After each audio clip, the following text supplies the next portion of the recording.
আসসালামু আলাইকুম, সবাই কেমন আছেন? আশা করি অনেক ভালো আছেন। আমি আলহামদুলিল্লাহ আল্লাহর রহমতে আপনাদের দোয়ায় অনেক ভালো আছি।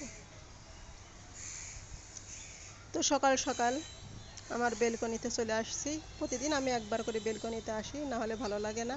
ফুলগুলো দেখতে আমার কাছে খুবই ভালো লাগে, তো আপনাদের সাথে একটু শেয়ার করে দিলাম। আর এই কালারের ফুলগুলো রোদ উঠলে কালার আবার চেঞ্জ হয়ে যায়, কেন আমি জানি না। যেমন আছে তেমনটাই দেখতে ভালো লাগে, কিন্তু রোদ উঠলে যে কেন চেঞ্জ হয় আমি জানি না। বেশ কয়েক কালারের ঘাস ফুল আছে, আমার কাছে বেশ ভালো লাগে ঘাস ফুলগুলা দেখতে। তো আমার ভিডিও যদি আপনাদের কাছে ভালো লেগে থাকে অবশ্যই লাইক কমেন্ট শেয়ার করে পাশে থাকবেন। আর ছোট্ট একটা আমড়া গাছে আবার মুকুল আসছে, এদিকে আমরাও ধরছে আবার মুকুলও আসছে। এটা 12 মাস আমরা ধরে, 12 মাসই গাছ। আর আমার পুঁইয়ের শাকটাও অনেকটাই বড় হয়ে গেছে, অনেক পুঁইয়ের শাক হয়েছিল, আমি কেটে খেয়ে ফেলেছি, আরও হয়েছে। আর ছিকিগুলো আমি কি দিয়ে বানাইছি জানেন? ছিঁড়া লুঙ্গি দিয়ে, লুঙ্গি ছিঁড়ে দড়ি পাকায় আমি ছিকা বানাইছি। আর এদিকে স্কুল দেখেন, বারান্দা ঝাড়ু দিতে এসে দেখি বাচ্চাগুলো কত সুন্দর গল্প করছে। তো এগুলো দেখে আমার ছোটোবেলার কথা মনে পড়ে যায়, তো আমি ভাবলাম একটু আপনাদের সাথে শেয়ার করি। এরকম সময় তো একদিন আমরাও কাটিয়েছি, তাই না? এদের দেখলেই আমার ছোটোবেলার কথা মনে হয়, আর আমি প্রতিদিনই এদের দেখি, কিন্তু আপনাদের সাথে শেয়ার করা হয় না। তো ভাবলাম আজকে একটু শেয়ার করে দিই। সব বান্ধবী মিলে গল্প করছে। আর আজকে পরীক্ষা চলছে, এমনি ক্লাস পরীক্ষা। আমার বাসার পিছনেই স্কুলটা, আমি বারান্দায় গেলেই এই বাচ্চাগুলো দেখি। আর এইখানে দেখেন সবাই মিলে গল্প করছে, এই যে সব বান্ধবী মিলে গল্প করছে। একসময় আমরা এরকম কত গল্প করেছি, তাই না?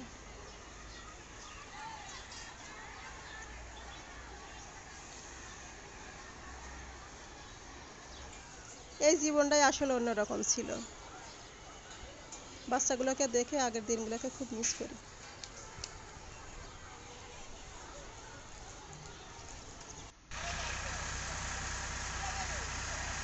আর আমার বাসার সামনে ছাদ ঢালাই হচ্ছে, এত শব্দ মানে বলার মতো না।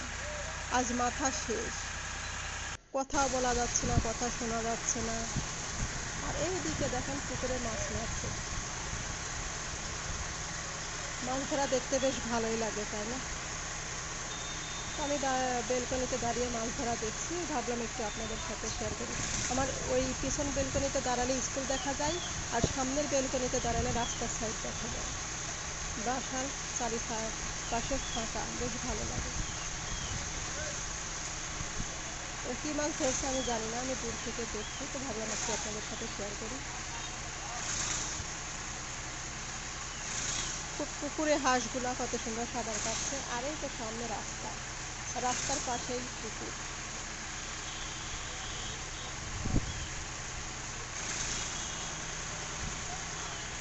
দেখতে বেশ ভালোই লাগে। আর এদিকে আমি পায়েস তুলে দিয়েছি, আমি পায়েস রান্না করছি। আমি অল্প একটু পায়েস রান্না করছি, আর কত বড় পাতিলে তুলে দিচ্ছি দেখেন। কারণ ছোটো পাতিলে দিলে দুধ উতলায় পড়ে যায়, এজন্য আমি বড় পাতিলে দিচ্ছি। আমার রান্নাটা শেষের দিকে। আর এদিকে আমি দুধ জাল দিচ্ছি, দুধটা ফেটে গেছে। আমার ছেলে বলছে আম্মু এই ছানাগুলা পায়েসের ভিতরে দিয়ে দেন। তো দেখি পায়েসের ভিতরে দিয়ে দিই, দেখি কেমন লাগে। কোনোদিন তো দেওয়া হয়নি, আজকে একটু দিয়ে দেখবো কেমন লাগে, কারণ ছেলে যখন খেতে চেয়েছে।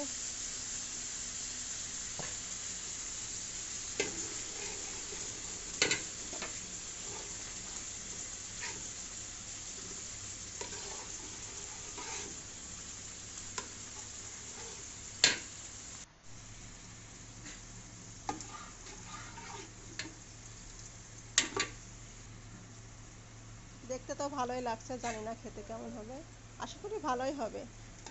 আর ছানাগুলো আমি এই যে ছেঁকে দিয়ে দিলাম, পানিগুলো ছেঁকলাম, ছেঁকে দিয়ে দিলাম।